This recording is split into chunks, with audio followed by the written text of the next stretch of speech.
Hello friends, welcome to my channel. আজকে আমরা class 10-এর first chapter যে রিয়েল নাম্বার চ্যাপ্টার সেখানকার একটা প্রবলেমের সলিউশন করব। প্রবলেমটা কি আগে দেখি। প্রবলেমটা হচ্ছে prove that √5 is irrational number. এই প্রবলেমটা সলিউশন করার আগে আমরা জানবো ইরেশনাল নাম্বার কাকে বলে। আর এই প্রবলেমটা সলিউশনের জন্য আমাদের একটা থিওরেমের প্রয়োজন, সেই থিওরেমটা আমরা জানবো। তাহলে এসো প্রথমে দেখি আমরা ইরেশনাল নাম্বার কাকে বলে। দেখো, এই যে ইরেশনাল কথাটার মধ্যে রেশনাল কথাটা লুকিয়ে আছে।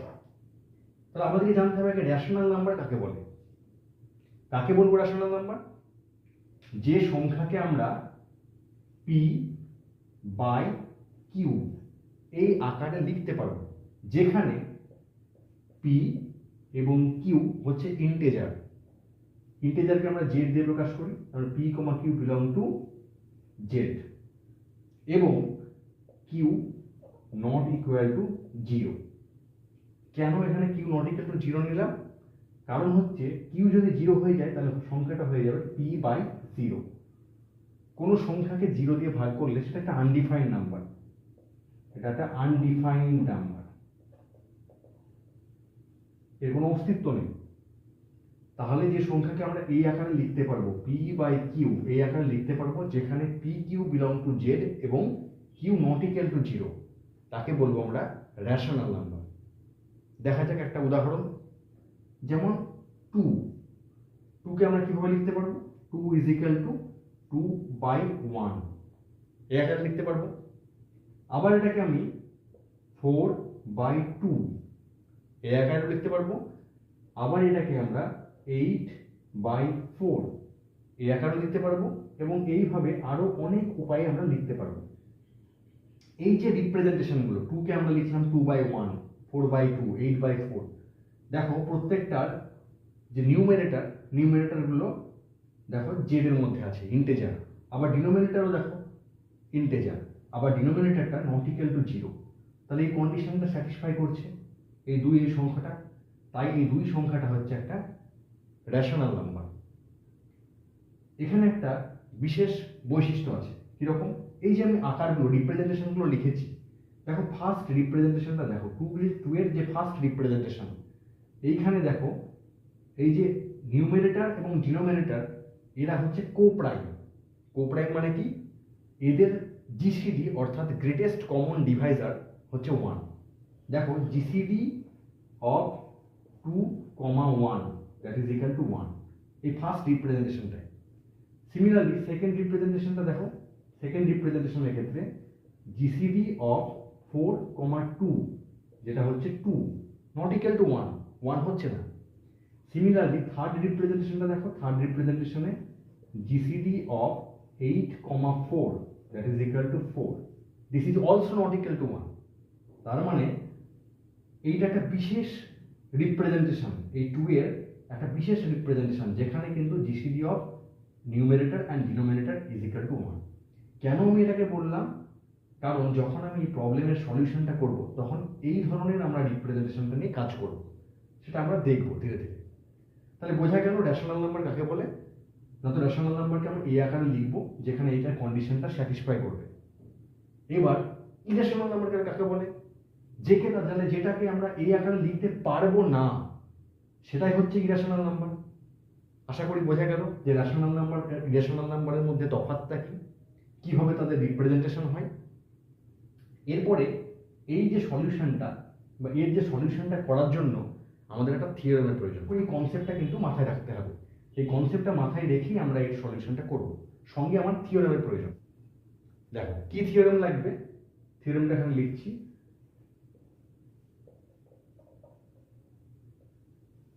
থিওরেমটা হচ্ছে, কোনো প্রাইম নাম্বার যদি নিই বা মৌলিক সংখ্যা যদি আমি কনসিডার করি, ধরলাম হচ্ছে পি, এই সংখ্যাটা একটা হচ্ছে প্রাইম নাম্বার, এটাকে ধরলাম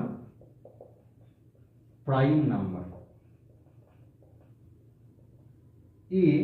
এই সংখ্যাটা একটা যে কোনো পজিটিভ ইন্টিজার নিলাম, এটা হচ্ছে একটা পজিটিভ ইন্টিজার। যদি এই কন্ডিশন স্যাটিসফাই করে, কিরকম কন্ডিশন? যে পি ডিভাইডস এ স্কোয়ার, যদি এই প্রাইম নাম্বারটি এ স্কোয়ারকে ডিভাইড করে তাহলে থিওরেম বলছে এটা ইমপ্লাই করবে পি ডিভাইডস এ। তাহলে থিওরেমটা কি? পি যদি ডিভাইড করে এ স্কোয়ারকে তাহলে পি ডিভাইড করবে এ কে। এটাই হচ্ছে থিওরেম। একটু উদাহরণ দিয়ে, ছোট্ট উদাহরণ দিয়ে আমরা বুঝি। পি সমান ধরলাম হচ্ছে আমরা 3। 3 যদি ডিভাইড করে 6 স্কোয়ারকে, অবশ্যই ডিভাইড করে 6 square is equal to 6 square is equal to 36। This means 3 divides 36। তার মানে এটা ইমপ্লাই করবে 3 divide 6 by this theorem, and this also holds. এবং এটা অবশ্যই হোল্ড করে, কাজে লাগান।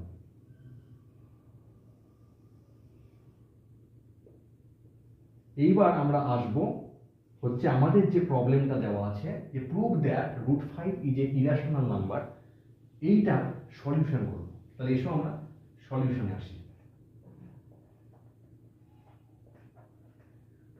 আমরা এই প্রবলেমটার সলিউশন করব মেথড অফ কন্ট্রাডিকশন দিয়ে। মেথড অফ কন্ট্রাডিকশনটা কি? তো আমরা একটা জিনিস ধরে নেব এবং সেখান থেকে আমরা একটা কন্ট্রাডিকশনে পৌঁছাবো। তাহলে কি ধরে নেব?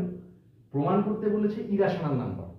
আমি ধরে নেব এই সংখ্যাটা, এইটা একটা রেশনাল নাম্বার, এটা ধরে নেব এবং এখান থেকে প্রমাণ করব আমরা এই প্রবলেমটা।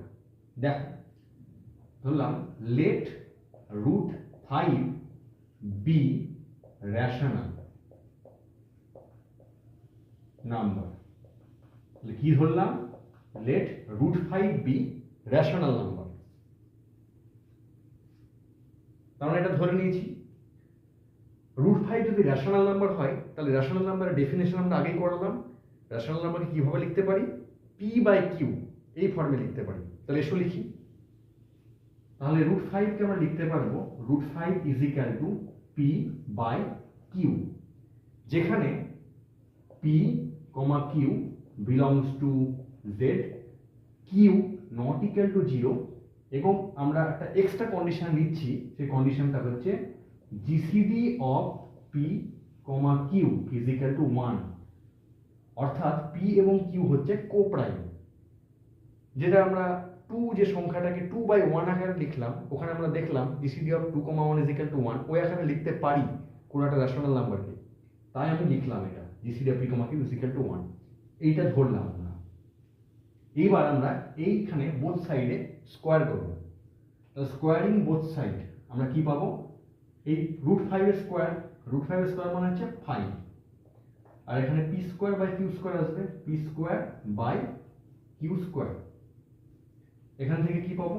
এখান থেকে পাবো 5 ইন্টু কিউ স্কোয়ার, মানে কিউ স্কোয়ারকে আমি এদিকে নিয়ে এলাম, 5 into p square is equal to P square.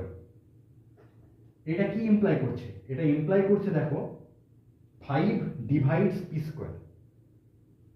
এটা ইমপ্লাই করছে 5 ডিভাইডস পি স্কোয়ার। তার মানে this imply 5 divides p square. দেখো আমরা এই থিওরেমের আকারে চলে এসেছি, 5 ডিভাইডস পি স্কোয়ার। দেখো এখানে পি ইজ ইকুয়াল টু 5, 5 একটা হচ্ছে প্রাইম নাম্বার, এবং 5 ডিভাইডস পি স্কোয়ার। তাহলে এই থিওরেমটাকে যদি কাজে লাগাই তাহলে কি পাবো? পি ডিভাইডস এ, তার মানে 5 ডিভাইডস পি পাবো। তাহলে this imply 5 divides P by theorem.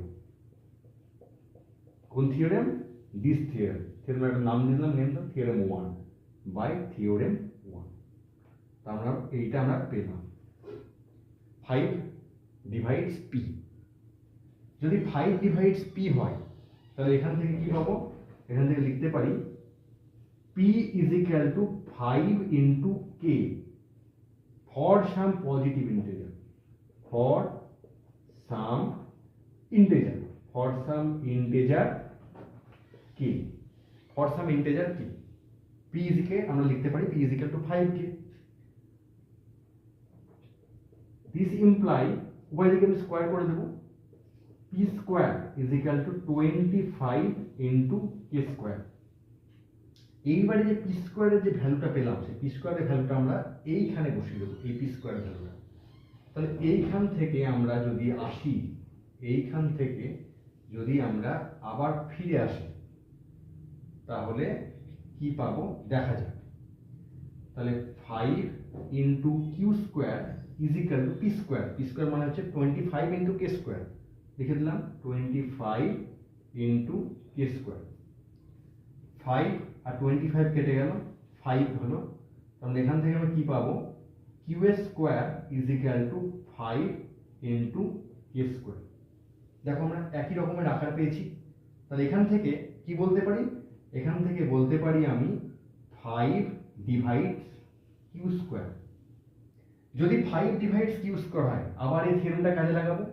দেখো পি ডিভাইডস এ স্কোয়ার একই রকম আকার এসছে, 5 ডিভাইডস কিউ স্কোয়ার। তাহলে এখান থেকে এই থিওরেম অনুসারে পাবো হচ্ছে দিস ইমপ্লাইজ 5 ডিভাইডস কিউ। এটা হচ্ছে by theorem 1, by theorem 1। Theorem 1 থেকে আমি পাবো 5 ডিভাইডস হচ্ছে কিউ। তাহলে কি পেলাম, আমরা দুটো জিনিস পেলাম। একটা পেলাম 5 ডিভাইডস হচ্ছে পি, আরেকটা পেলাম হচ্ছে 5 ডিভাইডস হচ্ছে কিউ। এইটাকে আর এইটাকে, এই দুটোকে যদি কম্বাইন করি আমরা, এই দুটোকে যদি কম্বাইন করি, এই দুটোকে যদি কম্বাইন করি, তাহলে কি পাবো, যে 5 divides both P and Q. যে 5 ডিভাইডস পি আবার 5 ডিভাইডস কিউ, তাহলে কি পাচ্ছি, 5 divides both P and Q. তার মানে পি এবং কিউ এর যে জিসিডি সেটা 5 অথবা 5-এর থেকে বড় হবে। তার মানে সেটা 1 হচ্ছে না, গ্রেটার দেন 1 হচ্ছে। This implies GCD of P comma Q greater than 1। তাহলে আমরা কি পেলাম, GCD of P comma Q greater than 1। কিন্তু আমরা ধরেছিলাম কি, দেখো ধরেছিলাম এইটা ধরেছিলাম, GCD of P comma Q is equal to 1। তাহলে একটা কন্ট্রাডিকশন তৈরি হলো। এই কন্ট্রাডিকশনটা কিসের জন্য হলো, এই কন্ট্রাডিকশনটা হলো আমরা প্রথমে যেটা ধরেছিলাম √5 বি রেশনাল নাম্বার, এইটা আমরা ধরেছিলাম √5 একটা রেশনাল নাম্বার। তাহলে অবশ্যই এটা একটা ভুল, √5 রেশনাল নাম্বার নয়। তাহলে √5 কি, √5 হচ্ছে একটা ইরেশনাল নাম্বার। হলো তাহলে প্রমাণ। আশা করি তোমরা এটা বুঝতে পেরেছো √5 একটা ইরেশনাল নাম্বার কেন।